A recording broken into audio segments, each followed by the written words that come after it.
Okay. Everyone, pray tayo. In the name of the Father, the Son, the Holy Spirit. Amen. Bless us, our Lord, and incite us to go to receive and bounty to Christ our Lord. Amen. Amen! Okay, wait lang. Wait lang.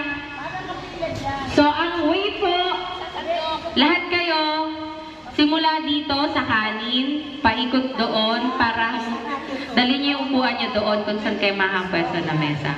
Ulit ha, simula tayo dito sa may kanin, iikot kayo papunta doon sa mga lamesa. Get? Okay, sige, go. Pila na. Oh, pinaka